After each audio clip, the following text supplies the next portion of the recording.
Guys, मी अश्विनी आणि पुन्हा एकदा नवीन ब्लॉगमध्ये तुम्हा सर्वांचं खूप खूप मनापासून स्वागत आहे. आणि आज आहे गुढीपाडवा, तर त्यासाठीच मी तुमच्यासोबत जे काय मी सर्व स्वयंपाक वगैरे, गुढी उभारणारे ते सर्व गोष्टी शेअर करणार आहे. तर ब्लॉग कंटिन्यू करा आणि आजपासून मी डेली ब्लॉग टाकणार आहे, हा मी आज निश्चय करते. तर रोज ब्लॉगही बघा आणि चॅनलला फॉलो केलं असेल चॅनलला फॉलो नक्की करा. तर आता असं तर मी दुकानावरून आलेली आहे, आता गुढी उभारायचं करतो काम आणि त्याच्यानंतर मग स्वयंपाकाचं बघते. तर चला मग आता ब्लॉग कंटिन्यू करा.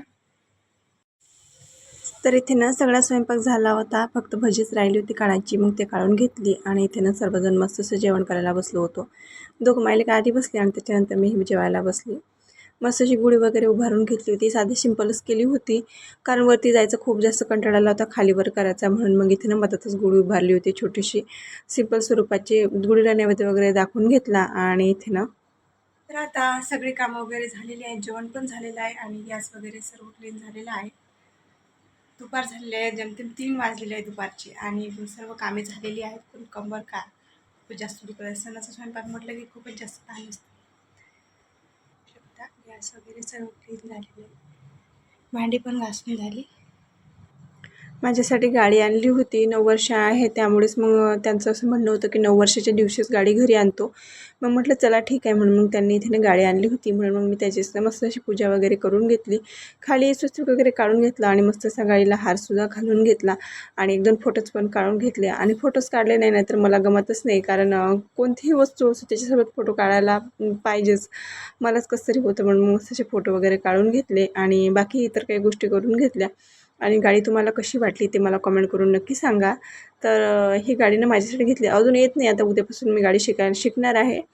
तर चला मग आता इथे ना गाडीची पूजा वगैरे करून झालेली आहे आणि इतर सर्वांना पेढे वगैरे आणले होते. पेढ्याचा डब्बा आणला होता त्यांनी, ते पेढेसुद्धा वाटून घेतले. जेवणात एवढा काही स्वयंपाक नव्हता, कारण सकाळीच म्हणजे सणाचा स्वयंपाक होता, त्यामुळे मग आणि यांना आणि आईंना दोघांना पण उपवास होता आणि मला तर सकाळचा स्वयंपाक होता. मग मी त्यातलंच थोडंफार खाऊन घेतलं आणि आईंना तर भूकच नव्हती, तेव्हा ते मी केळीच खाईल आणि त्यांच्यासाठी थोडीशी अशी भगर बनवली होती मी. आणि म्हटलं आज स्वयंपाक नाही तर बऱ्याच दिवसापासून मला चकल्या बनवायच्या होत्या, म्हणून मग त्या पण बनवायच्या बाकी होत्या, म्हणून मग मी इथे ना मस्त अशा चकल्या बनवून घेतल्या.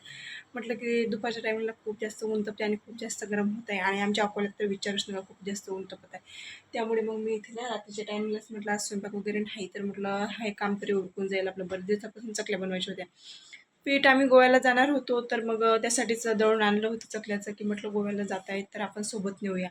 पण काय तेव्हा काही माझं बनवणं झालंच नाही, म्हणून मग तेच पीठ होतं तर त्याचंच मी इथे ना आता बनवून घेतल्या. आणि दुपारच्या टायमिंगला काय 2 वाजतात कामं व्हायलाच आणि त्याच्यानंतर मग खूप ऊन असतं, त्यामुळे मग झालंच नाही किती दिवसापासून.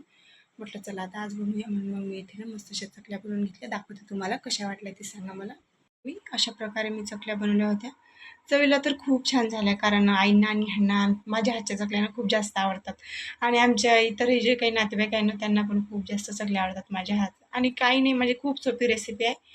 तर तुम्हाला कशा वाटल्या ते सांगा मला आणि तुम्हाला जर आवडल्या असतील तर मी तुमच्यासोबत रेसिपी पुढच्या वेळेस नक्की शेअर करेल. चला मग आता भेटू पुढच्या ब्लॉगमध्ये. आता इथेच संपवते आणि रोज असे कंटिन्यू ब्लॉग करते. आणि तुम्हाला जर माझे लॉंग व्हिडिओ आवडत असतील बघायला तर तेही मला कमेंट करून सांगा आणि काही चुकत असेल माझं तर तेही सांगा तुम्ही, मी त्यामध्ये समजा सुधारणा करायचा नक्की प्रयत्न करेन. आणि माझ्या चॅनलला फॉलो केलं नसेल तर फॉलो नक्की करा. चला मग बाय, गुड नाईट.